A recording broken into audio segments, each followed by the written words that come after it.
transformation process in universities to continuously assess and adapt our strategies to remain relevant in the changing world. With that, thank you so much, ladies and gentlemen.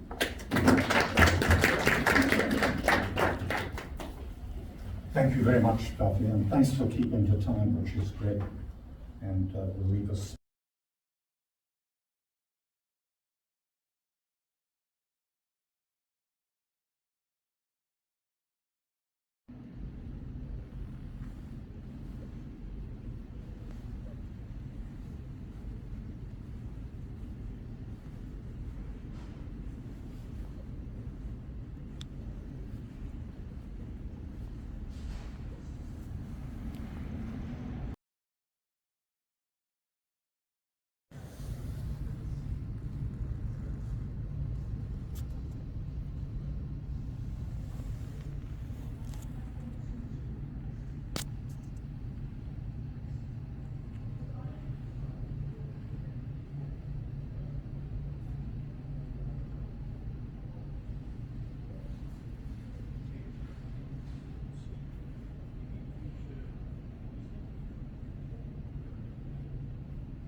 The Indian Ocean Festival ayaa ka dhacaya Perth weekend.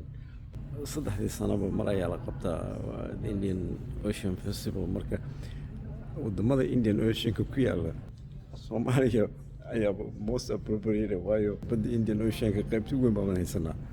Marka way fiinaan lahayd in dad artistayaal ama musicians ama wax sawir ay ka yimaadaan Soomaaliya.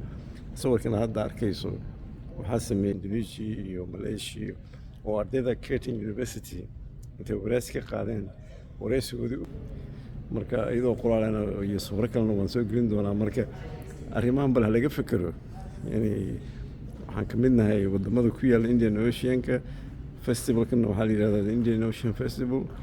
Marka anaka ugu habboon baan u maleynayaa wadamada ka qaybgeli kara festivalkan. Ahmed Beth.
Artwork out of something like wood that resembles, cogs and motors.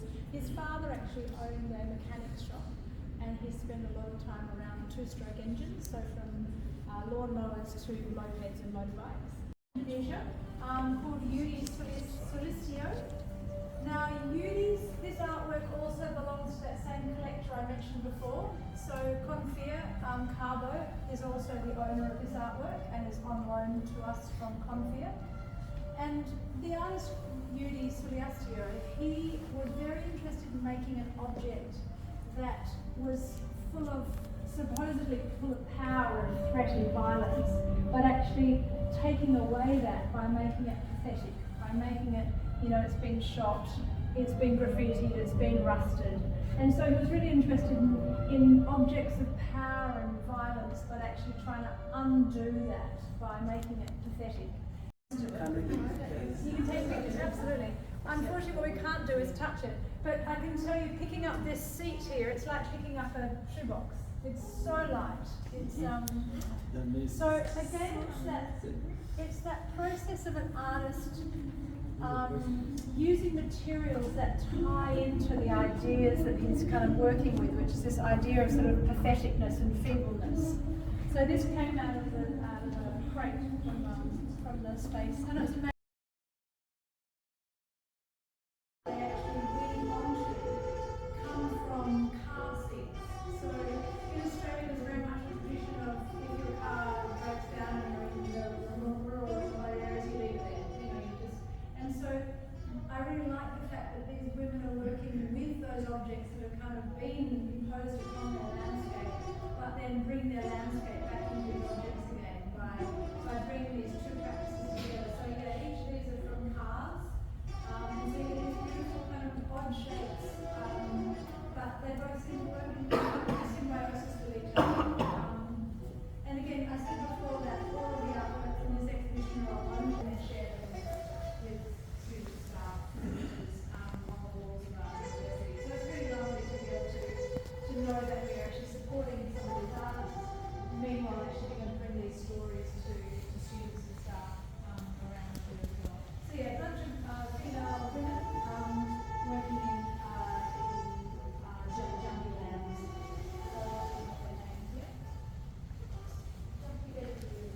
Okay, here we have another artist by Chris Soul. So this is Chris Soul, who also made the toothpick work out in the African space. And this one is made entirely with bottle tops. Beer bottle tops, no less.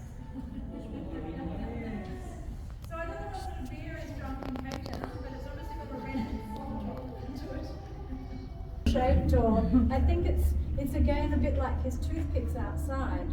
You're just kind of not quite sure what you're looking at. It takes you a while to ground yourself. And I always think, I wonder if people would actually ever find out that it's bottle tops without standing in front of it for a good 10 minutes to see it. So yeah, we're very fortunate to have loaned this work as well.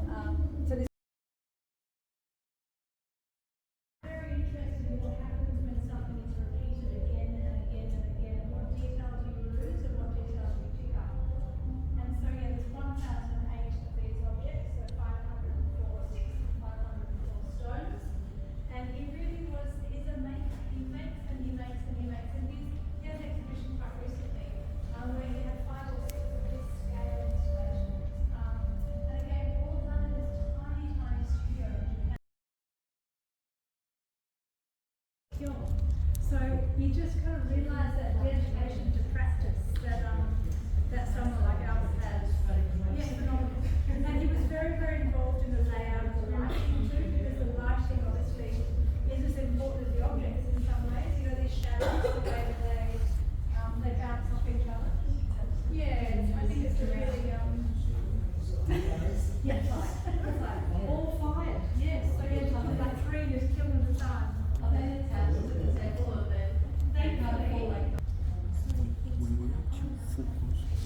Because I know this is Very well known and in high demand across the world, sorry. And this work is it's just a phenomenal work. She told this beautiful story of how she's one of 9 children, and both her parents worked, and her mother would leave them at home with a bunch of things from the $2 shop, like from the those cheap plastic shops. And so she said she'd have soldiers and bits of trinket stuff that her and her siblings would play with for days on end. And so she said she's very drawn to these objects of kind of mass production and cheapness, but she then intertwines it with these incredibly laborious and traditional weavings that she makes as well. So all of these parts here are hand woven by her, so incredibly laborious. So it's this lovely interplay between these incredible, patterned, labour-intensive weavings that she makes, kind of juxtaposed with these plastic swords, and these are heads from plastic rakes. The little toy soldiers, the little mosquito coils, the dog tags, it's this incredible abundance of cheap and nasty, but then mixed together with these incredibly intensive objects as well. Yeah, amazing work. And again, such a generosity of spirit. She was so lovely to be around and to kind of share her stories and her joy and her enthusiasm for making. It was really beautiful. So yeah, Anne Samet, she's got exhibitions all over the world at the moment. She's very in demand and very busy. Yeah, it was beautiful kind of unpacking these. You kind of unpack them and they keep on coming out of the crate. There's sort of more and more. So we might stand here actually and look at, maybe we won't have to worry about people treading on these. So Eva Buswell is an artist over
custodians and elders of this area that we call Perth or Boru.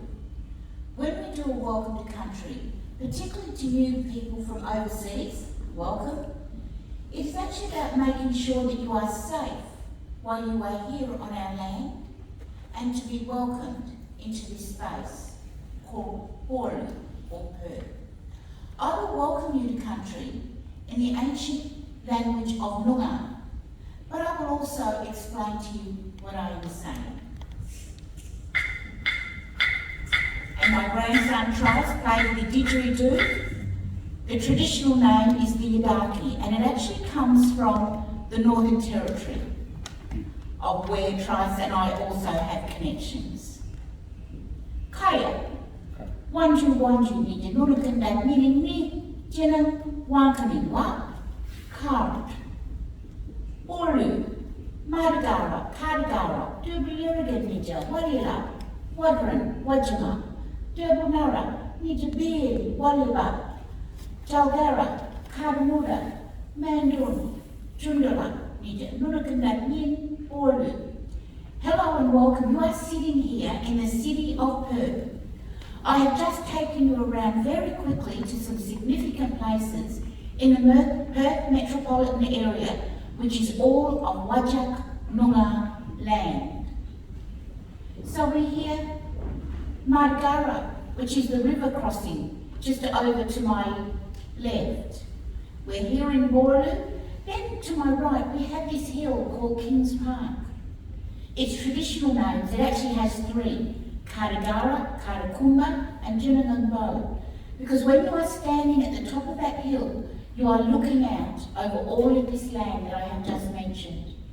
We travel down the Derrigan to Fremantle at Wallila. We go over to Rottnest Island. We go down to the Coburn Sound before we come back into Wallila. And this is all of the area where all of our fresh drinking water lies underground.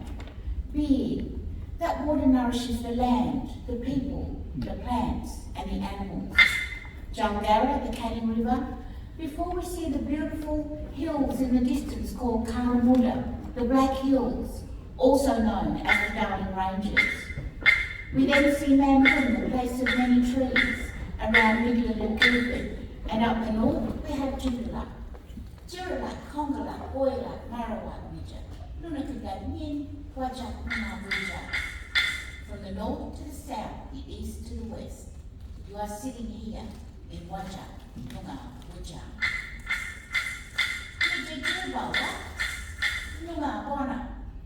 This is the season of Jilba. It covers the months of August and September. It is the time of conception. It's also the time when Kulbadi the magpie is very, very cheeky. So be careful when you're out there walking in the park, because Kulbadi is protecting its young. So there are eggs in the bird's nest. So we need to keep an eye out because they are very cheeky.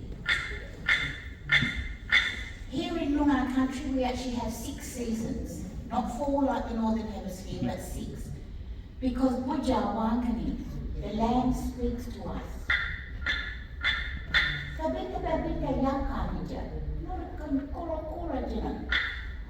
Kura ken nija, kura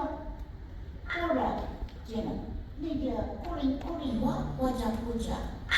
We are one and we are many. From all the lands on earth we've come to be here together today, to share stories, to have robust conversations, Nija, to learn from one another, and to understand what is happening from the past, the present, and the future, because many of us have shared histories and have very similar journeys in life. So whilst we're here today, as we work together, it's also important to make good and loyal friendships, because you never know where we might meet again. Nija,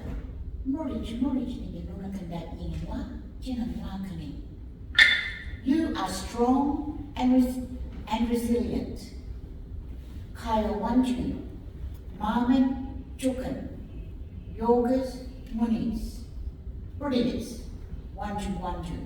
Bridas in Noongar means leaders, but also in the Aboriginal community, it means the elders, because it is the elders who have gone through all of life and who have kept our culture strong, our resilience, our language. So we need to keep this happening. Hence, our youngsters who are here to share the stories, to listen, because one day they are our future leaders. Just remember that. And our culture is something that is within us. We keep it strong.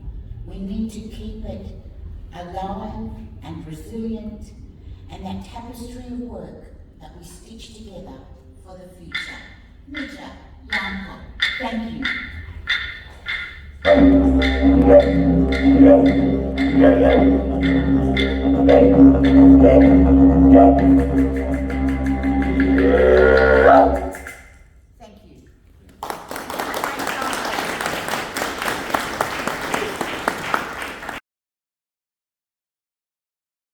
Ensure that our youth have the best chance to become the leaders of tomorrow. And that is by all of you as the leaders making sure that we're passing on the knowledge to them.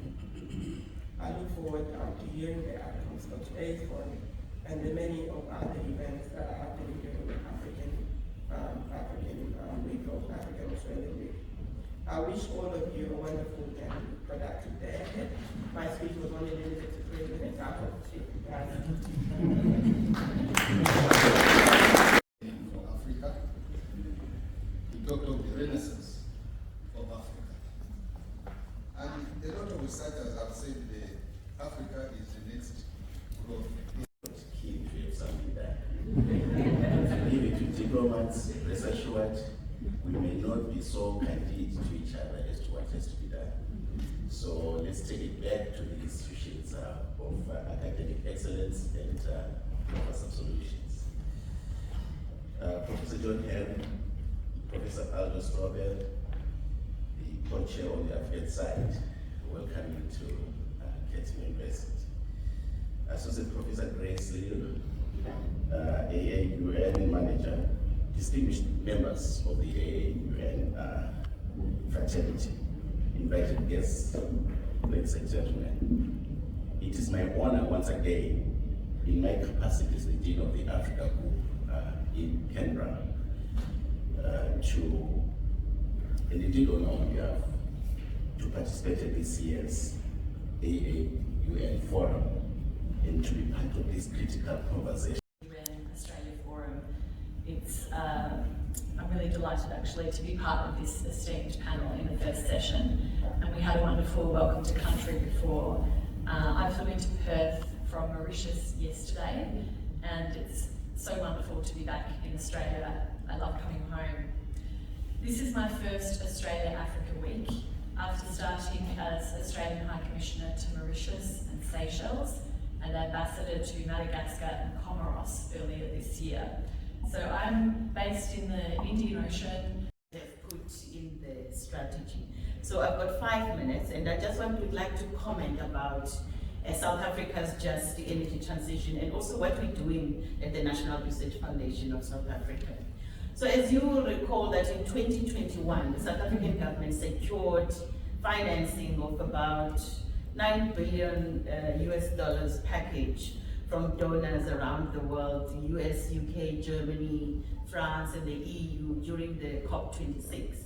And that was part of the climate change pact, the Glasgow Pact, which involved the signing of a political declaration by the countries forming the International Partners Group. So the South African government aimed to ensure that the Just Energy Transition Partnership went beyond what we already know are the challenges in energy, particularly with our state-owned company, Eskom. So we expanding the pact. So our strategy as a country is marked by a complex country platform strategy, which represents the first country-led but globally influential initiative of its kind.